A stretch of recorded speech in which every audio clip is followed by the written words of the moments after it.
So we talked about this last week that Neil Druckmann was leaving the Last of Us HBO show. We touched on it because at the point that we were talking about it, this was all that had been made public when we were talking about it on stream. But since that happened, like in the hours after that, Haley Gross also announced that she was stepping back and was walking away. And if you don't know Haley Gross, if you watched like the Last of Us Part 2 documentary, you saw her all over that. But Haley is the co-writer on The Last of Us stuff, has been working with Neil very, very closely for the last handful of years on The Last of Us Part 2, on Intergalactic, The Heretic Prophet, and all of that. So she's also been working very closely with him on the HBO show, but has stepped away at this point as well, which is wild. I mean, it's very surprising to see these two people that have worked very closely on this project choosing to step away completely and move on. It could be that they're just like so excited about Heretic Prophet that they're like, hey, let's focus on that. Maybe.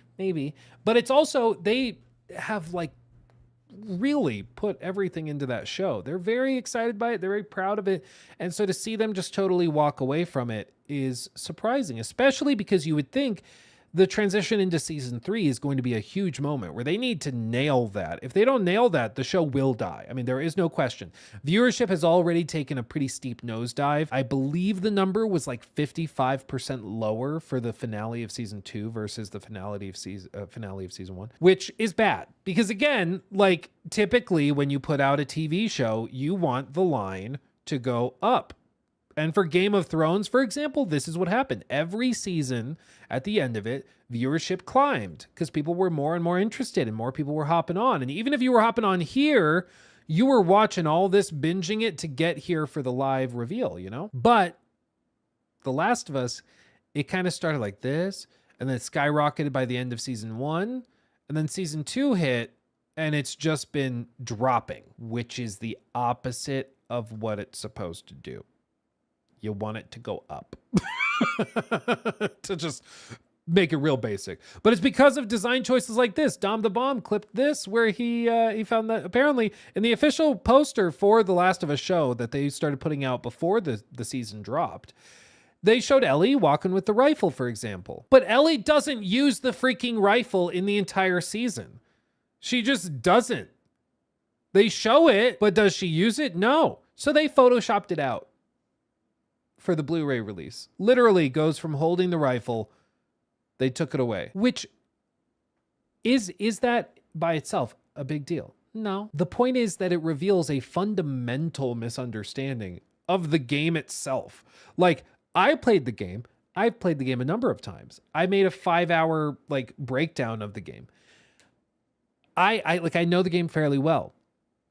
Certainly not as well as like the creator, as Neil Druckmann, but I think I know the game better than like Craig Mazin, for example, the showrunner on the project. And the whole point of The Last of Us Part 2 at its core is that it is a revenge story. Neil said back in like 2016, he said that the next Last of Us game, the first game was about love. This game is about hate. That was the whole point, that Ellie is a revenge-fueled maniac through the whole thing. And it's supposed to show you how far you can go and corrupt yourself in the pursuit of revenge. And that at some point, you just have to let it go. That's the whole message. That's what they say at the end of the making of documentary. This is not a scandal. You know, it just is not a scandalous perspective to have. That it's supposed to be about her going to the extreme and realizing it's not worth it and it will corrupt you and destroy you in the process. But instead, Craig Mazin seemed like passionately opposed to having Ellie look like the bad guy in any facet. No matter what, there's always a way to like water her down and make her more of a goofy teenager than an actual mass murdering psychopath, which is what she is in the game. The WHOO Stir donated $9.99 Thank you. through Super Chat. The reality is that the plot ideas of Last of Us Part 2 is extremely difficult to execute. Both game and show failed to different degrees. Druckmann quitting is a tacit admission of that. It definitely feels like an admission of it, that it's not working, because I think, you know, he's at least aware enough to see the writing on the wall that what they've done with Ellie has neutered the character to the point where the payoff at the end won't make sense.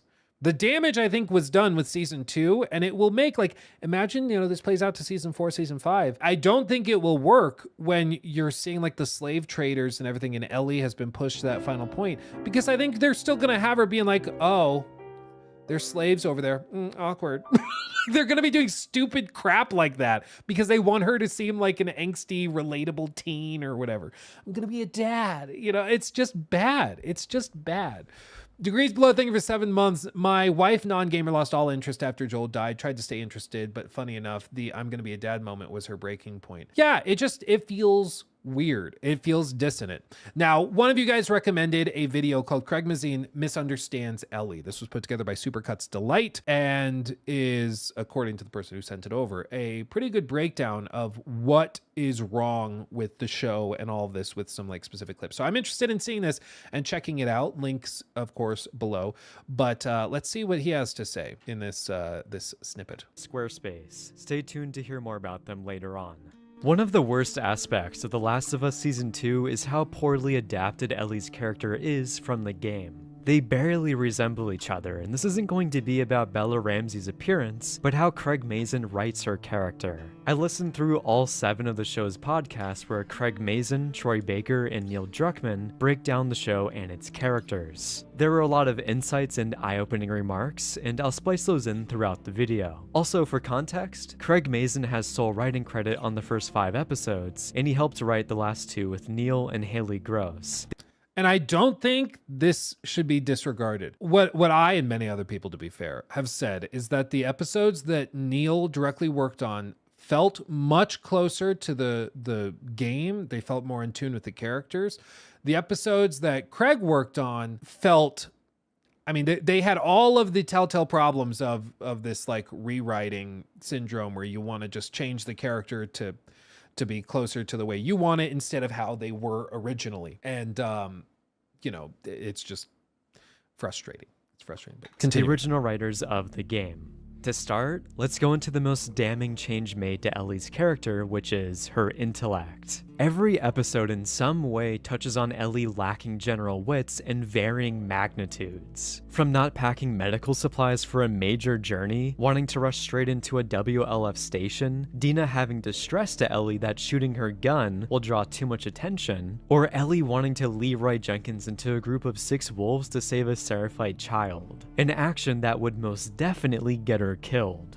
And even that is like, you can tell, well, we want to show that she's a good person. It's like Ellie in the game is willing to like risk herself, sure, but she's willing to kill and mangle anybody that gets in her way of enacting revenge, like Seraphite or not. It's kind of the whole point. There are more moments in some other micro examples, but I don't want to take like 5 minutes listing all of them out. Now, from listening to Craig Mazin talk about Ellie, there seems to be 2 main reasons for this change in general IQ. One is that Craig wanted... Yeah, she was willing to leave Tommy to go after Abby. Yeah, like even somebody that she knew and probably loved, she's willing to like, it's whatever.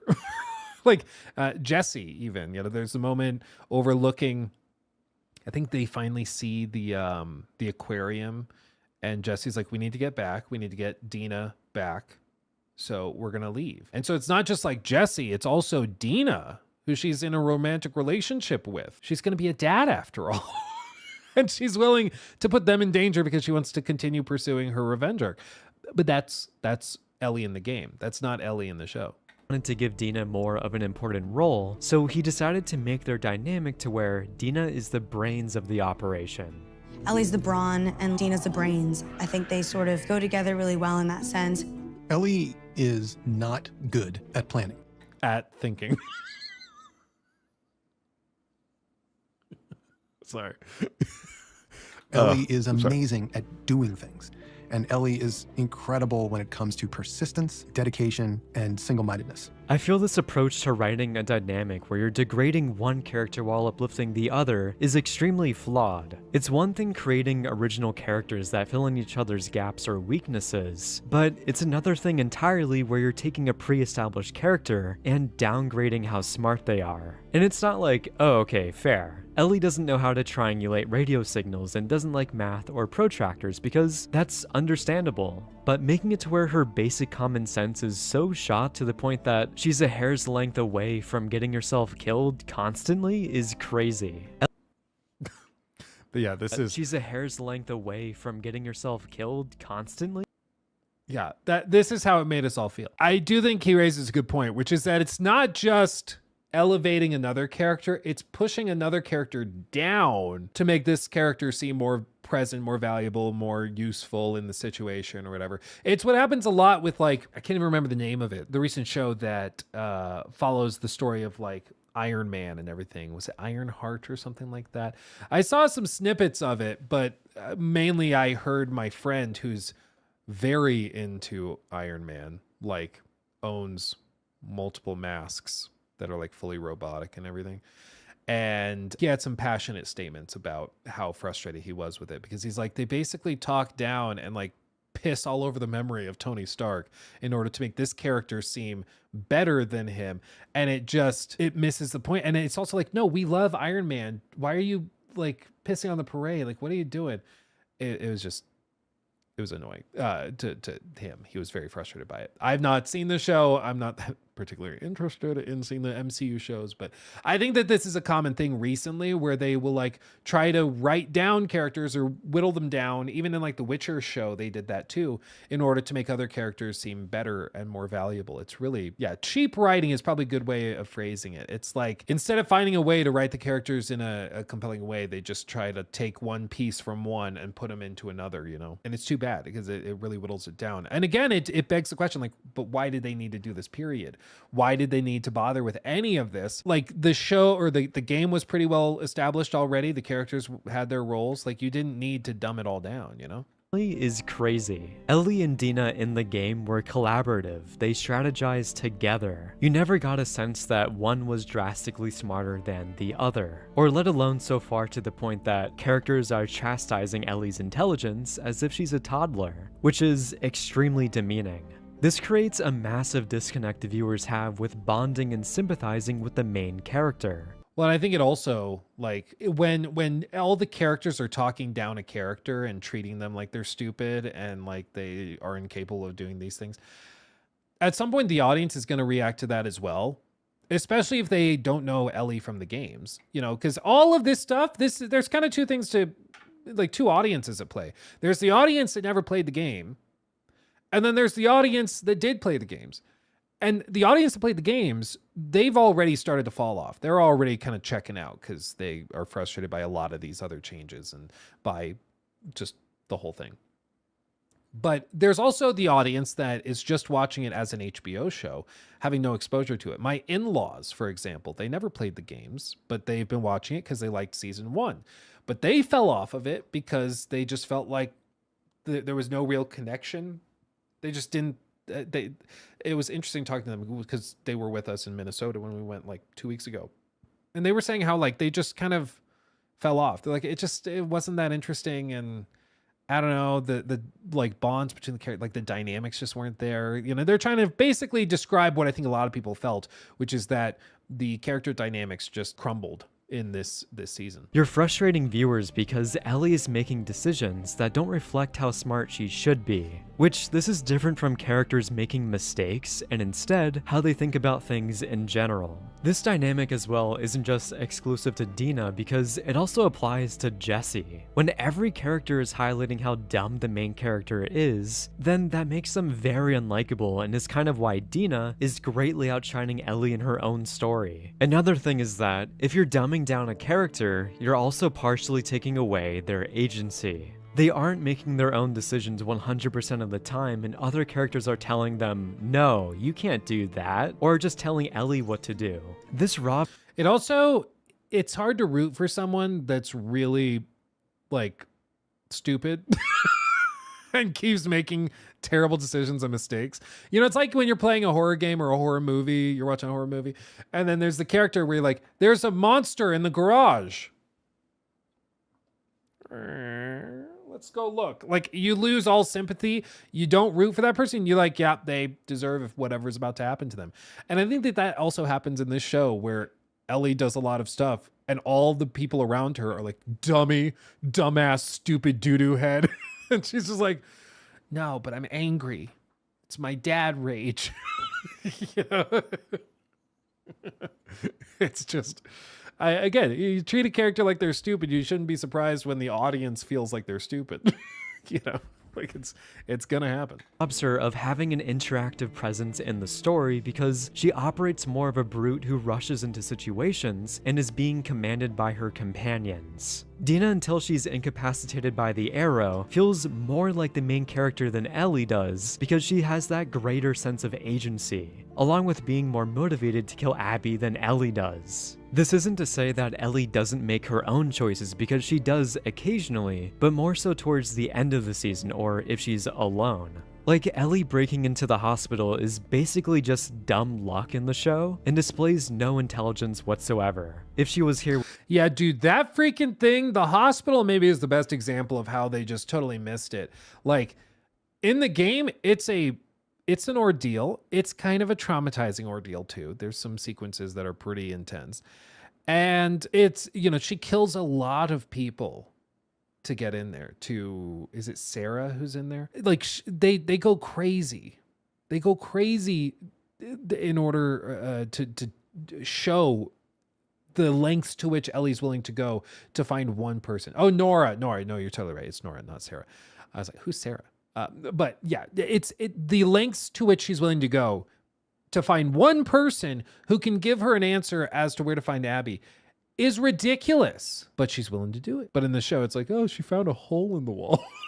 It's just so with stupid. Dina as an example, then they would have definitely strategized to get in, or Dina would have. At a bare minimum, you think that Ellie would try to create some kind of distraction. I'm going to set a car on fire to lure people out so I can more easily sneak into the hospital. Yeah, that would be smart. Lure people out of the hospital, or, I don't know, something other than praying there's a random hole in the building that gives her convenient access into the interior. Or like literally you just have a flashback where Joel is giving her a lesson. And it's like, sometimes you need to get in somewhere. This is how we do it. You light a tire on fire, it'll stink like crazy. So even if people can't see it, they still get pulled out for it.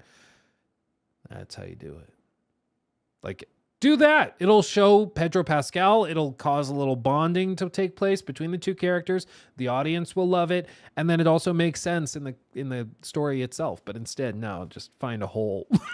The other main aspect that highlights Ellie's low intellect is her being reckless. It seems that Craig Mazin has really taken the reckless aspect of Ellie's character in the game and ran with it in terms of rationalizing her lack of reasoning.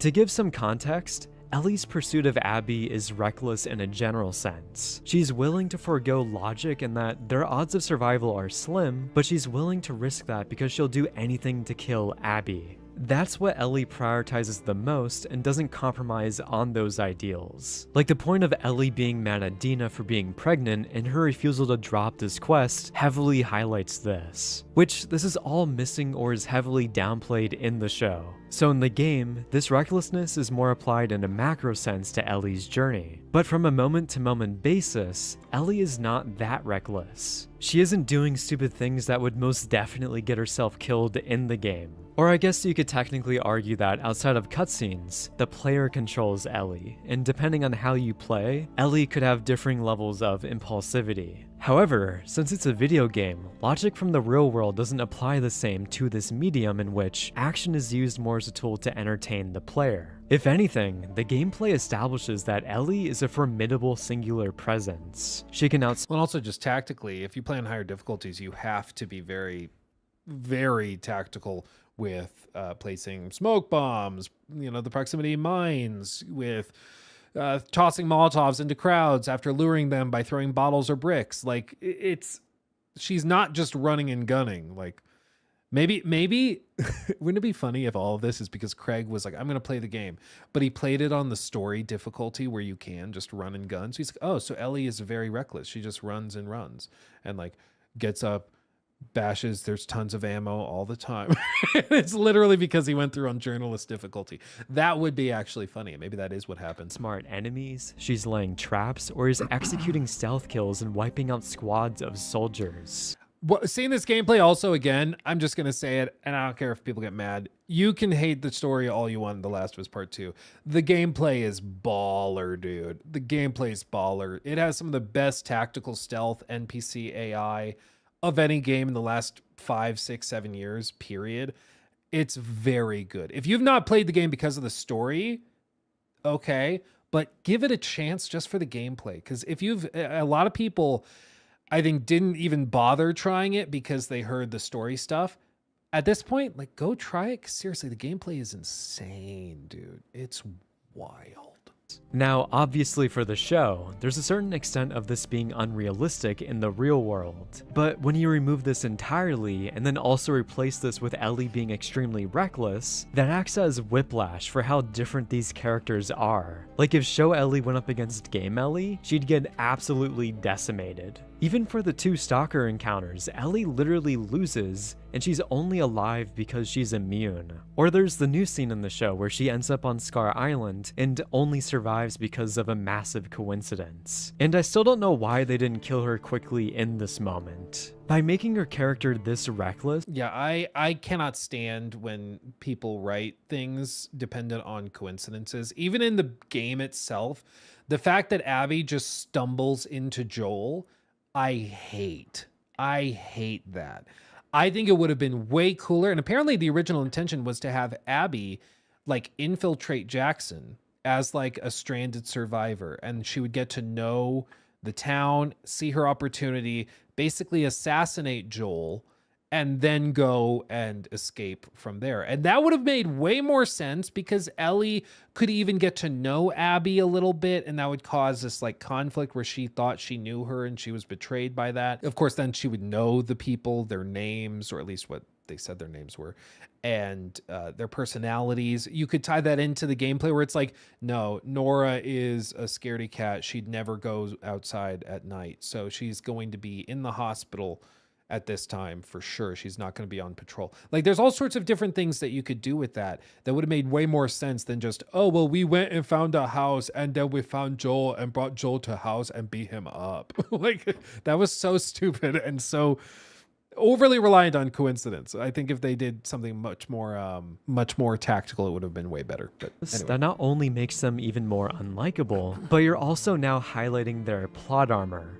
Ellie is barely alone in the show, and the couple times she is on her own, she's surviving encounters because of flat-out luck. It wouldn't make sense for her to suddenly be way smarter on her own, which is basically a requirement for her to stay alive in these situations, so Craig Mazin naturally has every encounter conveniently go in Ellie's favor. In general, for Ellie being impulsive, you have to find a balance between highlighting this character trait without completely compromising how smart she is. As an example for this point, for the scene of the 6 wolves capturing the Seraphite, this scene would work if it was instead 3 wolves. Now it's more plausible for Ellie and Jesse to take them out, but Jesse, being who he is, still doesn't want to take the risk. This changed scene still shows a fundamental difference between these 2 characters, instead of the audience interpreting this moment as Ellie being dumb. So yeah, to me, it's a pretty weird and demeaning change, downgrading how smart a character is. Especially so much to the point that now the audience is even becoming frustrated with the character's actions. And when you get to that point, then I feel that's a failure on the writing front. Well, and I mean, like I said earlier, it just makes it so people lose respect for the character. And then once you've lost respect for a character, it's really hard to root for them.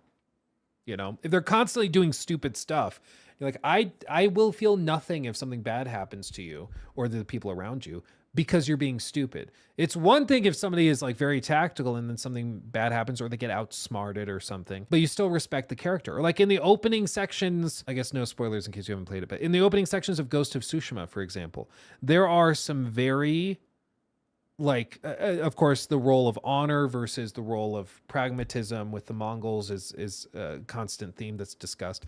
But there's a one point where maybe Jin does something you could interpret as stupid, but it's more because it's based on tradition and that's how they do things, and he charges face first into the situation instead of being more tactical. But you still respect him as a character because you understand why he did it, and it wasn't, in my opinion, just him being stupid going, face first into that situation. But by the end of the game, you also respect him even more because he's been willing to make those sacrifices and overcome those restrictions for the sake of achieving his goal. He built on that, he overcame it, and you still respect him. Ellie in the show, you just are like, she just comes off as like a bratty, whiny, frankly, kind of stupid teenager. Before moving on to the next point, let's talk about today's sponsor, Squarespace. Shout out Squarespace. Squarespace is the all-in-one website platform for entrepreneurs to stand out and succeed online. I've actually used Squarespace a lot myself. I actually do like Squarespace a lot, so I'm not sponsored by them, but yeah, shout out Squarespace. Use his coupon code. Now let's get back to the video. Going into the next aspect for Ellie's character that has changed is her maturity. Craig Mazin seems to be convinced that Ellie is still a teenager or is still becoming an adult. But this is where Ellie wants to make a choice. When Dina questions it, Ellie says, if you'd rather let the men handle it. And it's not even about gender. It's about adults, really. Dude, I'm sorry. I could never listen to these podcasts. I would go crazy. I would go actually so crazy. Oh, props to him for doing it for the video, but man. What she's saying is, do you want the grown-ups to handle it? Are we just kids? To be fair, a 19-year-old is still pretty young, but everyone has differing levels of maturity at different ages. And I feel like, again, one of the themes of Ellie through the entire game is that she's like more mature than anybody else for her age. Doesn't Joel even have dialogue where he says like, you grew up too fast or something like that? I think there's even dialogue where he's like, yeah, you need to be a kid sometimes. Like you don't need to try to be so grown up. So again, treating her like the immature child, dad baby, is just like, it again causes the audience to not respect her or her choices at all. And for this world specifically, you have to consider the fact that Ellie and everyone now are growing up in a post-apocalyptic environment, meaning that these characters are experiencing so much shit that their mental age should be far higher than their actual age. By the age of 19, Ellie should be hardened. She literally grew up in a hostile environment in Fedra school, and her best friend died right in front of her. Her life is riddled with trauma, and you're telling me that Ellie is still acting like an annoying kid who's longing to be an adult? I get the sense. Well, and I think it's one thing if she's acting immature to like cope with a bad situation, because that happens, like a stressful situation, somebody jokes to make light of it, but they are fully aware of how bad things are, but they just cope to deal with it. That's one thing. And that can be an interesting nuance to explore within the story. But I feel like she took a step backwards in maturity from season 1 to season 2, even though 5 years have passed, which is just weird. And again, I think it probably is because Craig was more directly involved with the writing of it. Sense that Craig Mazin is applying our reality where a 19-year-old is not really an adult yet to this world, which doesn't really make sense, and I find his writing to be kind of contradictory surrounding this topic. He even includes the moment where Dina and Ellie talk about their first kill, which is a wild conversation to have in our world, but for theirs, that's a normal topic. By default, any character in this setting, given what they live through and how much responsibility they have, should have almost double the mental age to their physical age. For the game, this obviously wasn't a problem because Ellie actually resembles an adult. This isn't just from the perspective of how she physically looks, because you can feel her maturity through her demeanor, attitude, and how she generally talks to other characters. Ellie's dynamic with characters in the show, however, like with Jesse especially, feels like an adult chaperoning for a child. You don't get the sense that these are both adults, and this is especially insinuated with how much Ellie is talked down to. I know Jesse in the end is very frustrated with Ellie, but their entire vibe felt like a parent coming to get a child that ran away from home. Instead of, hey, you went off on this extremely dangerous revenge quest, let me help you. There's more respect between characters when they're both construed as adults, and this respect is fundamentally lacking in the show. Yeah, that's a good point. I think that's a good way to phrase it. Like the characters don't respect each other, and also the audience doesn't really respect the characters. So it just sits in this weird liminal space where nothing happens and everybody's like, why are we here? I think that's probably fair. Oliver, do you think maybe the difference between Druckmann's episodes were him trying to counteract Craig, so that led to confusing Ellie? I mean, I don't know if he was trying to counteract Craig. I just think, frankly, like when two writers have fundamental disagreements on who a character is, you shouldn't be surprised when their writing of that character is dissonant and doesn't work. If Craig is looking at Ellie as like a child who is reckless and kind of stupid, his episodes and his writing for that character are going to feel and play off the screen way differently than Neil, who wrote the character originally as somebody who is like wise beyond her years, having lived 15 lifetimes in just a handful of just a couple of decades. And that she also is tactical, capable, and pretty sharp. And yes, she's reckless, but she's reckless in the pursuit of her revenge quest, which is at the core of everything she does. Like, I think, again, it's maybe not intentional that they were trying to like counteract each other. I just think Craig has a totally different Ellie in his head compared to what Neil has. And so when they're writing different episodes, it just doesn't play off properly, you know? Thus, their dynamic is completely different from the game. This also synergizes with her intelligence point and Ellie still making choices that an impulsive child would make. Like again, that moment with the wolves capturing the Seraphite is essentially the thesis of why Ellie is written so poorly, because this isn't what an adult would do. Jesse is basically wrangling and operating as if he's in daycare mode. Even the joke in the library where Ellie grabs a Sesame Street book and Jesse's remark here is an odd moment. You picked a good one. Should have thought of that. And the fact that Again, like everybody is talking down to her. It's like, hey, idiot, put the book back. Dude, it's crazy. It's like, yeah, oh, do you want me to play blocks with you? We're going to go kill the girl that killed your sort of dad. Yeah. Do you want some crayons? It's amazing. It really is amazing. Ellie's older now, there's this kind of slightly more grown-up wisdom going on there.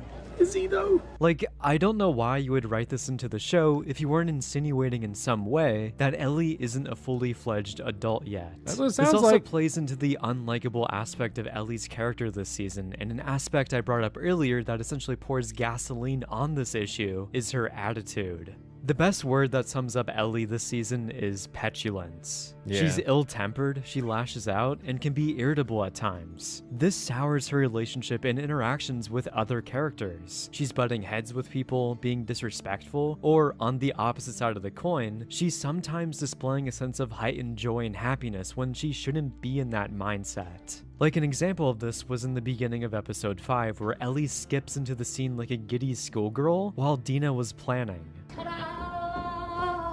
This is a so cringe, dude. It's so bad. But I mean, again, I think it's because I wonder who directed this episode actually. It's because like it's being written as a petulant child by one writer, and then it's being written as like a gritty, depressed, frustrated, and angry person by another writer. And so they don't work together. But I think what it is like Craig is this big-headed dude who worked on Chernobyl, really capable writer. So he thinks in his head he's right because he works in TV. And he's like, I know how to make a good show, Neil. And then Neil is like, no, I wrote these characters. I know what they are and who they are. You need to do what I'm doing. And then Craig responds with, you sure about that? So I think it's just two people with big heads that couldn't meet in the middle. And it kind of worked in season 1 because just the story is much more straightforward. But pulling off, as somebody in chat said earlier, pulling off season or part 2 is way more difficult than pulling off part 1. Part 1, pretty straightforward story. Part 2, not at all.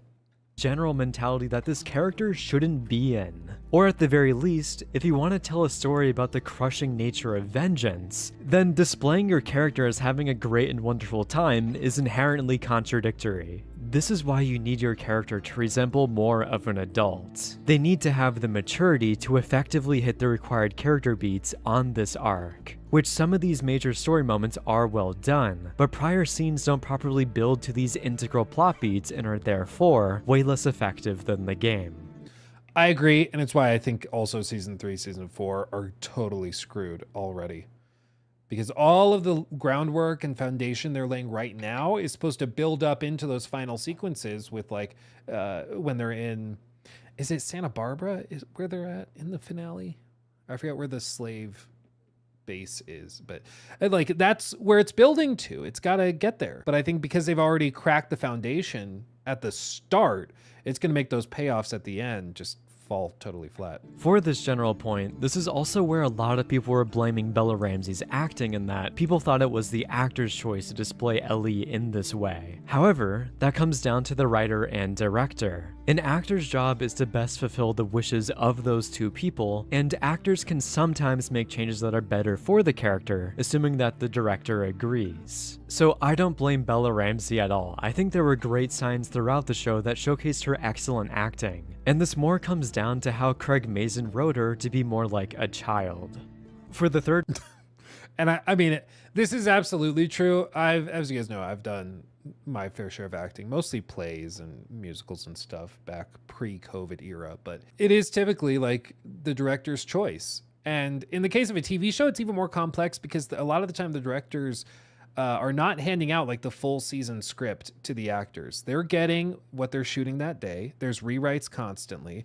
The people who are working on the show don't even necessarily know how this ties into the overall show and the overall story. They just have to kind of roll with it. Like there were stories where like people working on the MCU movies, they didn't know which movies they were in and which they were not in because it was all code words. It was like, oh, I need you to come to the studio. We're going to film a scene for Project Red Book. And it's a 5-minute scene. And that ends up being an end game. But they didn't know that. They had no idea because it's all very locked away. So the actors are just trying to do the best with what they have, which is a bunch of text on a page and a director who swears they know what's going on and that this is what's going to work. And again, that can work if everybody's on the same page, but I don't think everybody was on the same page, which is pretty clear, you know. I just think there was a lot of dissonance between the big personalities that were working on this. More comes down to how Craig Mazin wrote her to be more like a child. For the third point, let's discuss Ellie's lethality, since this was a controversial aspect in the beginning especially, specifically regarding Ellie learning jujitsu. In retrospect for the entire season, Ellie puts one person in a chokehold and this skill never comes up again. Boom, motherfucker. So, if we're going to set up a character as having certain skills in their opening scene, then from a writing perspective, it would be weird if that doesn't really have a payoff or is represented throughout the season. To be fair though, it would be pretty funny if Ellie was like a martial arts master and used that all the time. And it would be funny if she did like full on kung fu, like just out of nowhere. And Craig is like, yeah, I just thought she found some comic books that had that. And so I thought that maybe she would experiment with that and train that way. Yeah. So we hired Steven Seagal. We brought him in and he taught her his patented martial arts, Steven Zaboom Boom.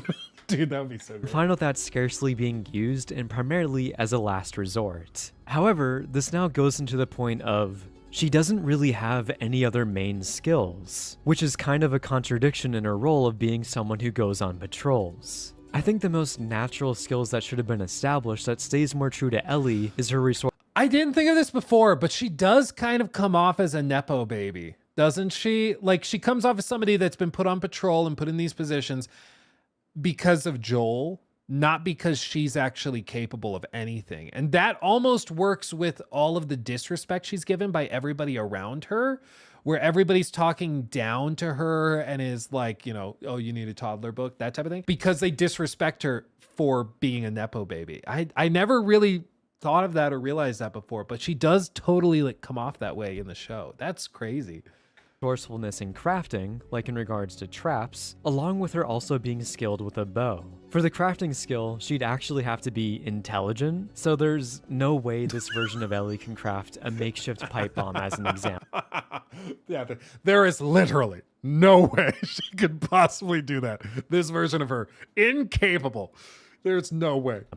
And those It's not aspects in the wrong. game kind of just act as a way to give the combat more variety in weapon choices. But for archery, that's a straightforward skill that any gender can master, and one that also plays into stealth. Something that Ellie should be relying on in this war zone with people and infected everywhere. Being a skilled archer, Ellie would have more of an identity and would have more value to contribute. Yeah, she could that gun stealthily she has that they just showed her loading again.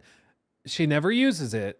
And as a result, and I mentioned this at the top of the segment, they would go on to Photoshop it out of the poster, which shows they know. They know how weirdly dissonant this was, that they had this rifle, which in the game is like a pretty significant poem. There's an entire flashback with Tommy teaching her how to use it, like before they go to the music store resort thing with Joel.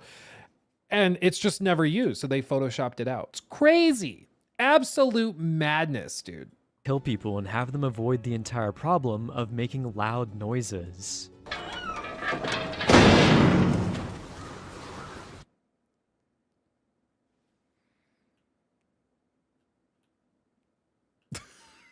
Like, again, how do we respect a character who's just stupid?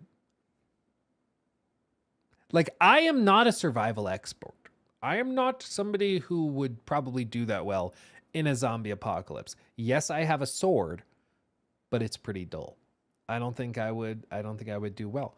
But even if I were in a zombie apocalypse, I would very carefully open things and not make noise, you know? I don't think that's crazy. But instead, we have an Ellie who's just like, clank, clank, clank.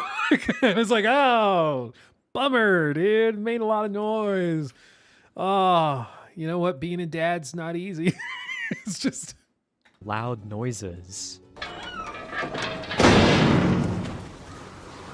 It's kind of funny how overlooked this was in terms of planning, because using their guns at any point out in the city is basically a death sentence. One shot in a mile radius basically means that everyone in that proximity would descend upon you. In the game, you were able to craft makeshift silencers to avoid this, or use your bow. So I feel having the bow option in the show, thus giving Ellie more lethality, would have been the best course. There's also the aspect that Craig Mazin highlights in that they didn't want to have Ellie kill that many people. Their argument being, it makes the people she does kill have a bigger and more emotional impact. However, I'd argue that if you're having someone descend down this path of vengeance, then killing random soldiers reinforces the plunge into this dark abyss. It showcases. I think also it's important to, like, you establish early on how Ellie goes about doing things, and like that you could have a conversation on horseback when they're in Seattle the first day, where she's like, yeah, I don't like killing people. Like, infected, I can kill infected, but I don't like killing people. I try to stealth around them. Like, I just don't want to do that. Even if they're looters, even if they are bandits who are going to kill me in an instant, I just don't want to do it. Like, if Ellie said something like that to Dina in a moment of vulnerability, that would frame the entire season much better as she starts doing that a ton to show how quickly she's devolving and is being corrupted by her need and desire for revenge. And you could show it becoming more brutal, where initially maybe she's just stabbing them once in the throat, dropping them to the ground. And by the end of the season, she's stabbing them repeatedly in the throat. And you just see her losing herself. There's all sorts of little bitty things you could do like that to show it slowly corrupting it. But instead, they just like have this weirdly kind of talking out both sides of their mouth approach to it, and it just doesn't make sense. Loxy, it's a pillar of the damn game. Ellie's a traumatized person with a psychotic or psychopathic tendencies. She's incredibly violent, and for the road she's chosen, she has to be. Yeah, and it's why I've said, like, when we first talked about this whole thing, it felt as though Craig didn't like the Ellie of the game. So he tried to rewrite her in a way where she's like quirky, relatable teen that people can root for. But I think that misunderstands the entire point of the story. And yes, some people were going to dislike it anyways, even if you did a 1-to-1 perfect recreation of the game. A lot of people would still hate it. Absolutely. But at least that would make sense with the story you're trying to tell. And like, it doesn't make sense to have a reckless, stupid, immature teen going on this like murderous rampage that's not really a rampage and is instead like a tactical assassination mission where she's surviving mainly by luck and the sacrifices of others. You know, it's just, it misses the boat, I think. And makes the hate Ellie has come across as being much more prevalent, which I feel is especially needed because that aspect is utterly lacking in her first 2 days. Ellie killing people, as long as it's not an egregious or ridiculous amount, doesn't rob the impact of the people she's emotionally entangled with. She's interacting with those characters on a personal level, and you get that guttural feeling of Ellie killing them, even if she did kill some people prior. Or yeah, and I mean, again, I think we see this in the game. Like, in the game, in terms of gameplay, you kill, I don't know how many hundreds of people, probably even thousands, if you count infected too. You kill a bajillion of them, tons of them. And still, like, the sequence with Nora is emotionally impactful, because where the other ones is kind of quick, stab or shoot them with a shotgun and move on, this one, they make you stare at Ellie as she grabs a steel pipe and beats Nora to death over and over and over again with every hit. And that was enough to make it feel more impactful. And there's a scene right after the fact where her hand's still shaking from it that shows it had an effect on her. You know? Or you could present it in a way that Ellie is more or less killing wolves because they're trying to kill her. Like her killing that first guy was a necessity because it was a fight for survival. If you had Ellie kill more people, I think this would make the narrative flow much better. We wouldn't primarily have Ellie romancing Dina and declaring that she's willing to go home for her. That completely downplays Ellie's hateful potency and makes some of her choices not make sense later on. The exhaustive violence in the game is kind of the point. This is a demanding journey that is taking a massive toll on Ellie. Each day she's becoming less and less of herself while pushing away her friends in the pursuit of Abby. Ellie in her first day for the show is arguably the happiest she's ever been, which is absolutely wild if you played the game and undercuts the revenge arc. Craig Mazin also cut out a major moment where Ellie kills one of the people from the crew on that first day. This was probably cut because of time restraints, but in doing so, it has major consequences for how the story is construed in those first 2 days. Ellie doesn't actually initiate this vengeance arc until the end of the second day. So in essence, Craig Mazin swapped out Ellie's lethality and her violent spree of vengeance with romance. You're welcome. Yeah, basically. Yeah, I just think, again, like, anytime there was an opportunity to make Ellie seem like the murderous psychopath she is in the game, they just were like, no. What if they, like, sang a song together? What if they cuddled instead? And it's just, yeah, shocker. People don't really respect the character that much, you know? He wanted to prioritize Dina and Ellie falling in love when that was something that was already established going into Seattle. A change from the game that drastically dampens Ellie's entire arc.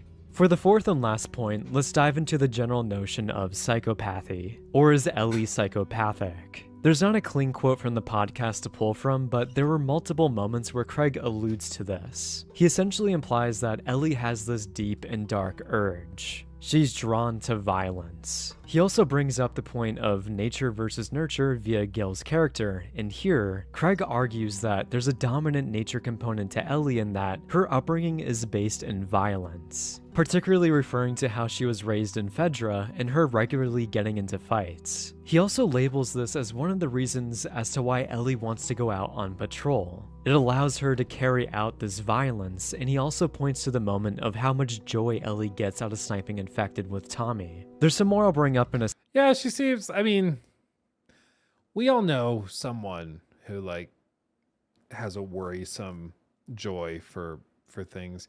Like, there was one time we were out, and it was like a distant family member, like, you know, a cousin of a nephew of a aunt, you know, like distant. I don't know technically where they fall on the family tree, but there was somebody he was like a 10-year-old kid, nice kid. But this kid, like we're out at like fishing, like everybody's fishing, and has his fishing pole with the hook on it, no bait on the hook. But he goes over to the dock and he starts trying to cast it, trying to hook a duck. Like there's a family of ducks, like a, you know, duck and then all the ducklings. And he's trying to hook the mother duck or one of the babies with the fish hook to pull it in. And we're like, what are you doing? Like, stop. Like no one was remotely prepared for what to do in that situation. Because it's like that would never enter into my mind to do anything like that. Like we were kind of speechless for a second. And you know, it's far from duck hunting. It's like he specifically wanted to skewer a baby duck with a sharp hook and like drag it in and like whip it around, I guess. Like it was crazy. It's like we sprint over, like, what are you doing? Stop. Like not my kid, but goddamn, like crazy. And that was like one of those moments where I was like, okay, there might be something in his brain that is just not clicking the way it does for other people, you know, where a lot of other people would have that moment of that would hurt the duck. And I don't want to hurt the duck. The duck is doing nothing to me. I will not hurt the duck. He just was missing that piece of his brain, I guess. You know, it just wasn't there. But there's some people like that who just don't have that little bit of empathy or whatever. And it might be because of how they're raised. You know, this kid was raised in a household where they do a lot of hunting, you know, where they go out and they probably go, I don't know if they do, but they probably are the types to go duck hunting or whatever. So for him, he's like, what's the difference between hooking it with my fishing pole and whipping the baby duck in and shooting it, you know, when we go duck hunting? And so like for him, he was just raised in a way where that was not seen as a crazy or weird thing to do. You know, but I still thought it was worrisome, to say the very least. So, but the reason I bring that up is because Ellie, some of the stuff that they bring up in the show, she's kind of doing similar stuff too, like chuckling and laughing over a very gory killing of a clicker. Like, I get it. You're probably, you know, it's a zombie apocalypse and you're desensitized to it. I think that's the point. But there's no semblance of this kind of joy for gory killing in later sequences either, you know. It's just, again, I'm sure part of this is Bella's performance, but I think also part of it, or the vast majority of it, is writing and direction that just doesn't work. Like, and again, I think it's probably because Craig and Neil just have fundamental disagreements on who the characters are. Maybe Neil was trying to retcon a lot of it. We know he did retcon some stuff. Like, for example, it was, what was the one story that broke recently? Oh, it was like how many, I think it was whether or not the Fireflies would have been able to make a vaccine. And he walked it back now, like nowadays in the last handful of months, where he's like, oh no, they would have been able to make it, because he needed to make Joel's decision more impactful. Whereas in the first game, like the Fireflies really seem like dumbasses. So it's like, I don't think it was that likely to have been possible. But he like retconned that to make the story more impactful for the second game. So maybe he was trying to retcon some of Ellie's character choices, but either way, whoever's responsible, it just doesn't work. I just don't think it works. There's some more I'll bring up in a second, but to break off from describing Craig's rendition of Ellie here, I find this to be a weird general change. I don't know if I'm taking crazy pills or if I'm completely misreading Ellie's character, but I never got the sensation that Ellie had these psychopathic tendencies in the game. Yes, she carries out heinous actions like torturing Nora and killing numerous people, but I read this as Ellie being completely blinded by hate. Her love for Joel was... Well, I think the fact that she gets like shaky after beating Nora to death is a reflection of how it affects her. It does affect her. She's not just like totally sociopathic, like can't feel emotions. She doesn't have that. She does feel the emotions. She just doesn't care. She just like shuts it down, doesn't think about it until it eventually comes flooding back up. But in the show, it does feel like there's, again, more dissonance. And maybe it's the difference in how Bella also portrayed Ellie after the Nora beating, where instead of being like devastated, she's just kind of like frozen and lacking emotion, kind of in shock, I think was the goal. But it comes off as just like she's numb to all of it and doesn't think about it, doesn't feel anything. so immense to the point that when she loses him, she breaks. Joel was the only person that Ellie ever really opened up to outside of Riley. Everything that Ellie does in the game is to serve this goal of enacting justice of killing Abby, and not because she has this darker presence within her that craves this. Like, there's another example that alludes to this in how Craig Mazin adapts Nora's death scene. Boy, when you add in just that one color palette, it just changes everything. It does something to Bella's face that we were obsessed with. Her eyes turned black. Now, this is a pretty faithful adaptation on the surface, but Bella Ramsey's performance is extremely different. She's cold, is showing no remorse or sympathy, and the way Ellie is almost smiling, and her expressions here are flat out unsettling. Then there's also the whole moment of Ellie going apeshit on Nora and getting catharsis out of this. Now in the game, the way Ellie is portrayed is actually quite different. You can feel more emotion in her performance. The way she's pacing around insinuates that she's conflicted with what she has to do. And you can feel that there's a little bit of sympathy of Ellie not wanting to have to torture Nora for information. Yeah, like she doesn't want to do it, but she's gonna. I could make your death quick if you give me what I want. If you don't, I can make it much worse. That's the impact of the game versus in the show where she's just like, I see the doll people everywhere. Like, it's just weird, you know? It's hard to root for her when you look in her eyes and it looks like, you know, a balloon trying to get into your soul. It's just weird. She's only doing this because she has to. There's also an interesting detail in that when Ellie is torturing Nora, you can see flashes of realization that what she's doing is wrong. Ellie feels remorse, but this atrocity is a necessity to find Abby. For the show, we don't get any flashes of humanity in Ellie. There's no internal conflict at all in her performance. She's completely emotionless throughout, and you can actively feel her character deriving satisfaction out of this moment. It's almost as if Ellie is in a trance here. It's really weird. This makes it seem like Ellie has this dark passenger. This is honestly such a big internal change from the game to the point that it now feels like I'm comparing an apple to an orange for characters. And to the point that I think, yeah, apple and orange, there's a layup there for a different type of vegetable. But I mean, I think this is a great side-by-side to showcase it. And let me be very clear. I think that there is a version of this show that works. I think there is a version that works. The problem is that this, oh, I'm saying instead of an apple or an orange, you say like a potato, and it's not important. Anyway, what I'm saying is I think that there is a version of this that works, but the problem is it's not consistent. And the problem is that you get this, but then at other times you get, I'm going to be a dad. And then you get like random, oh, I found a toddler book. Look at this. Isn't that funny? Like it doesn't work because it's not consistent. Like you have to have it consistent. If she is the mass murdering psychopath, that works. If she's conflicted and feeling emotion and knows that this is corrupting her, but she doesn't care, that works.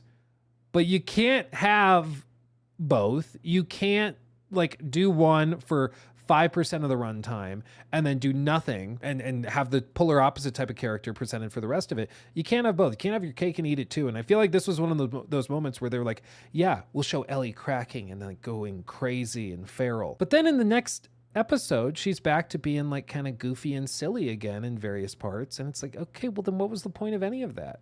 It's, again, it just feels very dissonant. It now feels like I'm comparing an apple to an orange for characters. But analyzing how this affects the overall story, making Ellie more psychopathic takes away that internal conflict and struggle. You're trading out someone who has more of a basis in humanity with someone that derives satisfaction or even joy out of violence. However, the opposite of this is what makes Ellie so compelling in the game.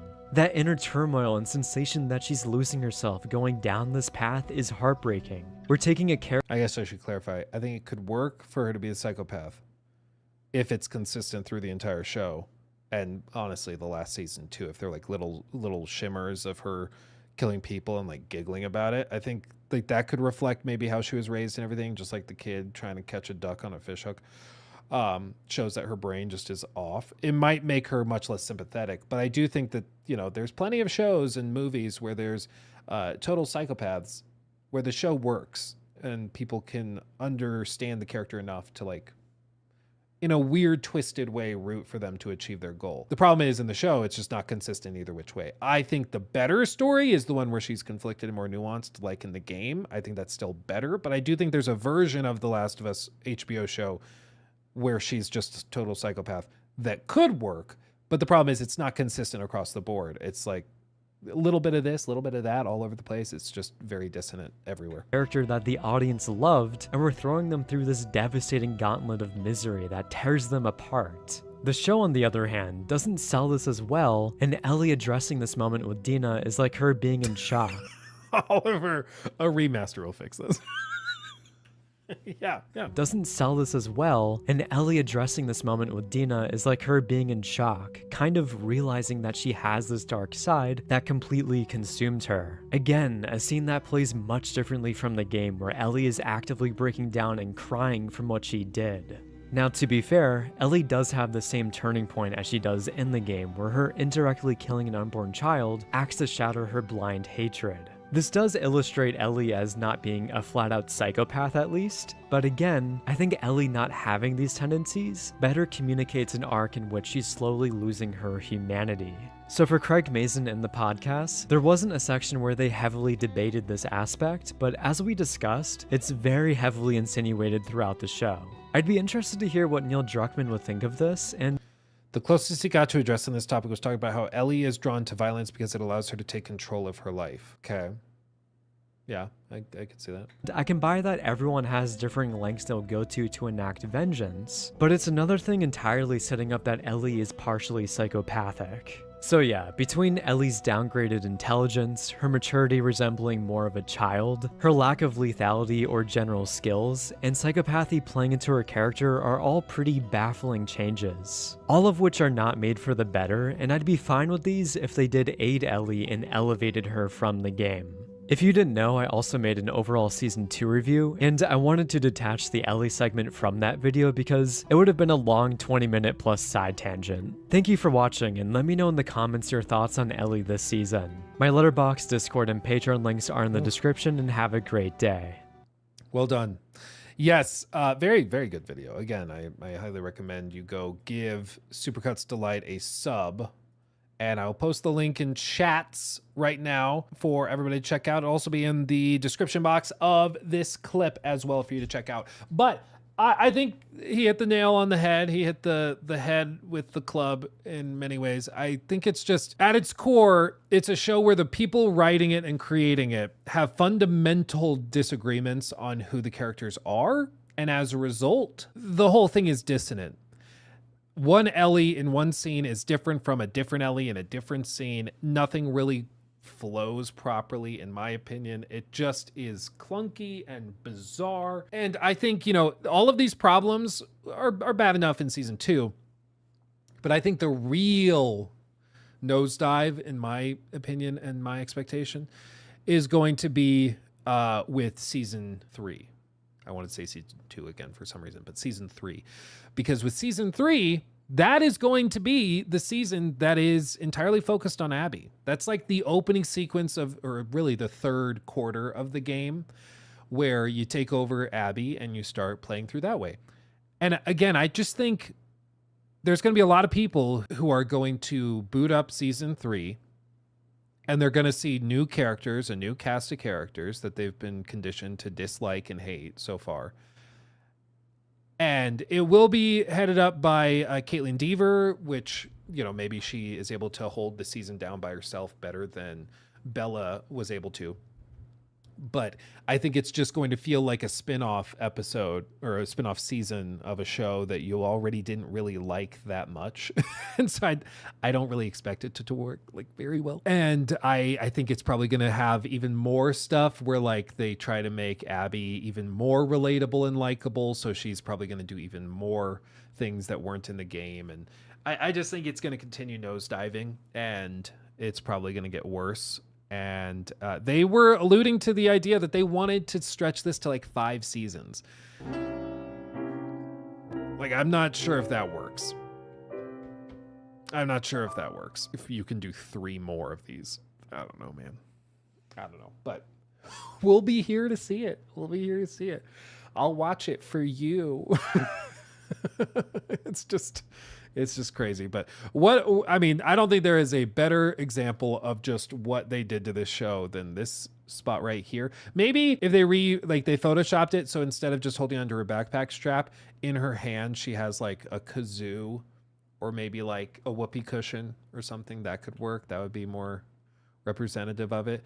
But it really is jarring to see just how they took this and butchered this season 2. Like season 1, critically acclaimed, did very, very well. People loved it. But instead, they managed to lose all of that goodwill. Fans of the games have fallen off. A lot of like just fans of the first season that didn't play any of the games, they were just fans of the show, they also fell off again. The stat, I believe, The Last of Us season 2 finale viewership was down 55% from season 1, which they expected to pick up over the holiday weekend and all that. But still, like, you'd think if it's a finale of a show that people really were loving, they would make time for it. So, I mean, dropping 55% compared to the finale of the last season, not great, because again, you want to see it going up, not down. So going back to what all of this started with, this segment started with, Neil and Haley Gross are both stepping away from Last of Us Season 3. They will not work on it. They will not write for it. They will not direct for it. They are stepping away to go back to Naughty Dog and work on Intergalactic, the Heretic Prophet. And they, of course, describe it. Co-creating the show has been a career highlight. It's been an honor to work alongside Craig, to executive produce, direct, and write on the last 2 seasons. Deeply thankful. I have some truly rad projects ahead. Can't wait to share. But for now, I want to express my gratitude for everyone who brought Ellie and Joel's world to life with such care. Like, they're going to leave with saying nice things and everything.